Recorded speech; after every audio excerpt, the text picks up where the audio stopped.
Ladies and gentleman, ಷಡ್ಯಂತ್ರ, ಪಿತೂರಿ, ದರ್ಶನ್ ವಿರುದ್ಧ ಸುಳ್ಳು ದಾಖಲೆ. ಈ ವಾರ ದರ್ಶನ್ ಕೇಸ್ನಲ್ಲಿ ಕೇಳಿ ಬರ್ತಾ ಇರುವಂತಹ ಮಾತುಗಳಿದು. ಚಿತ್ರದುರ್ಗದ ಯುವಕ ರೇಣುಕಾಸ್ವಾಮಿ ಕೊಲೆ, ದರ್ಶನ್ ಹಾಗೆ ಪವಿತ್ರ ಗೌಡ ಪ್ರಮುಖ ಆರೋಪಿಗಳು. ದೇಶದ ಗಮನ ಸೆಳೆದಂತಹ ಪ್ರಕರಣದಲ್ಲಿ ಇದೀಗ ಬಿಗ್ ಟ್ವಿಸ್ಟ್ ಸಿಕ್ಕಿದೆ. ದರ್ಶನ್ ಬಿಡುಗಡೆಗೆ ದಿನಗಣನೆ ಏನಾದ್ರೂ ಪ್ರಾರಂಭ ಆಗ್ತಾ ಇದೆಯಾ? ಬೃಹತ್ ಪ್ರತಿಭಟನೆಗೆ ಕಾರಣವಾಗಿದೆ ಒಂದು ನಿಗೂಢ ನಡೆ. ಇದು ಇವತ್ತಿನ ಬಿಗ್ ಸ್ಟೋರಿ. ನೆಲ ಜಲ ಭಾಷೆಗಾಗಿ ಪ್ರಾಮಾಣಿಕ ಪತ್ರಿಕೋದ್ಯಮ. ನೀವು ನೋಡ್ತಾ ಇದ್ದೀರಾ ಫೋಕಸ್ ಟಿವಿ. ನಾನು ನಿಶ್ಚಿತ.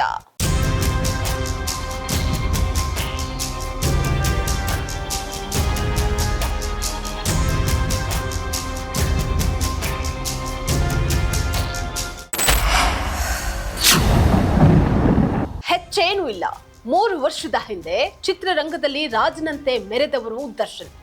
ಹೋದಲ್ಲಿ ಬಂದಲ್ಲಿ ಜನಸಾಗರ, ಅಭಿಮಾನದ ಜಾತ್ರೆ, ಆನೆ ನಡೆದಿದ್ದೇ ದಾರಿ ಅನ್ನುವಂತೆ ದರ್ಶನ್ ಇದ್ರು. ಇಡೀ ಕನ್ನಡ ಚಿತ್ರರಂಗ ಒಂದ್ ಕಡೆ ಆದ್ರೆ ಮತ್ತೊಂದ್ ಕಡೆ ತಮ್ಮದೇ ಲೋಕದಲ್ಲಿ ತೇಲ್ತಾ ಇದ್ದ ದರ್ಶನ್ ಒಂದಾದ ಮೇಲೊಂದು ಚಿತ್ರಗಳನ್ನ ಮಾಡ್ತಾ ಬ್ಯುಸಿಯಾಗಿದ್ರು. ಇದ್ರೆ ನೆಮ್ಮದಿಯಾಗಿರ್ಬೇಕು ಅಂತ ಇದ್ರು. ಆದ್ರೆ ಈ ಅದೃಷ್ಟ ಅನ್ನೋದು ಎಂಥವರ ಬದುಕನ್ನ ಬದಲಾಯಿಸ್ಬಿಡುತ್ತೆ. ಆದ್ರೆ ಅದೇ ಕೈ ಕೊಟ್ಟಾಗ ಚಿನ್ನದಂತಿದ್ದ ಬದುಕು ಚಿತ್ರಣ ಆಗುತ್ತೆ. ಈ ಮಾತುಗಳಿಗೆ ಜ್ವಲಂತ ಉದಾಹರಣೆಯಂತೆ ಇರುವಂತಹ ದರ್ಶನ್ ಮತ್ತೊಮ್ಮೆ ಪರಪ್ಪನ ಅಗ್ರಹಾರದ ಪಾಲಾಗಿ 187 ದಿನಗಳಾಗಿದೆ.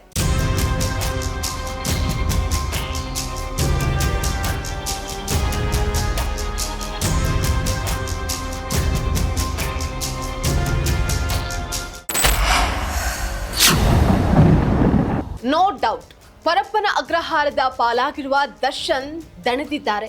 ಜೈಲಿನ ಚಿತ್ತಹಿಂಸೆ ಅನುಭವಿಸಲಾಗದೆ ಹೈರಾಣಾಗಿದ್ದಾರೆ. ಮನೆಯ ತುಂಬಾ ನಾಯಿಗಳ ಜೊತೆ ದಿಕ್ಕು ತಪ್ಪಿಸುವಂತಹ ನರಿಗಳನ್ನ ಕೂಡ ಸಾಕಿ ಕಳೆದ ವರ್ಷ ಅಕ್ಷರಶಃ ನರಕ ಯಾತನೆಯನ್ನ ಅನುಭವಿಸ್ತಾ ಇದ್ದಾರೆ. ದರ್ಶನ್ ಅವರ ಈ ದಯಾನೀಯ ಸ್ಥಿತಿಯನ್ನ ಕಂಡು ಅಭಿಮಾನಿಗಳು ನೊಂದುಕೊಂಡಿದ್ದಾರೆ. ಆದ್ರೆ ಇದೇ ವೇಳೆ ಪೊಲೀಸರ ತನಿಖೆಯ ಮೇಲೆ ಹಲವಾರು ಅನುಮಾನ ವ್ಯಕ್ತಪಡಿಸಿದ್ದಾರೆ. ಅಸಲಿಗೆ ದರ್ಶನ್ ಈ ಪ್ರಕರಣದಲ್ಲಿ ಸಿಲುಕಿದ ದಿನದಿಂದಲೇ ಹಲವಾರು ಖಾಕಿ ಪಡೆಯ ಮೇಲೆ ಅನುಮಾನ ವ್ಯಕ್ತಪಡಿಸ್ತಾನೆ ಇದ್ದಾರೆ. ಷಡ್ಯಂತ್ರ ಮತ್ತು ಪಿತೂರಿ ನಡೆದಿದೆ ಅನ್ನುವಂತಹ ವಾದವನ್ನ ಮಾಡ್ತಾ ಇದ್ದಾರೆ. ಪಾರದರ್ಶಕವಾದ ತನಿಖೆಯನ್ನ ಪೊಲೀಸರು ಮಾಡ್ತಾ ಇಲ್ಲ ಅನ್ನುವಂತಹ ಆರೋಪ ಮಾಡ್ತಾ ಇದ್ದಾರೆ. ಸೋಷಿಯಲ್ ಮೀಡಿಯಾದಲ್ಲಿ ಈ ಕುರಿತು ಚರ್ಚೆಯನ್ನ ಕೂಡ ಮಾಡ್ತಾ ಇದ್ದಾರೆ. ಇದಕ್ಕೆ ಪೂರಕವಾಗಿ ನ್ಯಾಯಾಲಯಕ್ಕೆ ಸುಳ್ಳು ಸಾಕ್ಷಿಗಳನ್ನ ನೀಡಲಾಗಿದೆ. ಸ್ಥಳ ಮಹಜರು ವೇಳೆ ಪೊಲೀಸರಿಂದ ಪ್ರಮಾದವಾಗಿದೆ ಅಂತ ಮಾಧ್ಯಮಗಳಲ್ಲಿ ವರದಿ ಕೂಡ ಆಗಿದೆ.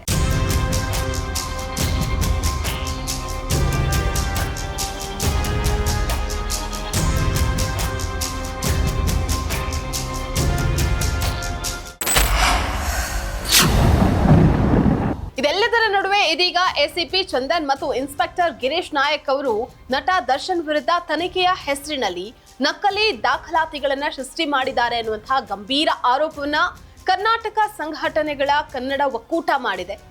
ಇಷ್ಟೇ ಅಲ್ಲ, ಇದೇ ಮಾರ್ಚ್ 11ರಂದು ಪ್ರತಿಭಟನೆ ಕೂಡ ಮಾಡೋದಕ್ಕೆ ಮುಂದಾಗಿದೆ. ಒಟ್ನಲ್ಲಿ ಕಾನೂನು ತನ್ನ ಕೆಲಸವನ್ನ ಮಾಡ್ತಾ ಇದೆ. ವಿಚಾರಣೆಯ ನಂತರವಷ್ಟೇ ಸತ್ಯಾಸತ್ಯತೆ ಗೊತ್ತಾಗೋದಕ್ಕೆ ಸಾಧ್ಯ. ಇದಾಗಿತ್ತು ಇವತ್ತಿನ ವಿಶೇಷ. ನೆಲ ಜಲ ಭಾಷೆಗಾಗಿ ನೋಡ್ತಾ ಇರಿ ಫೋಕಸ್ ಟಿವಿ.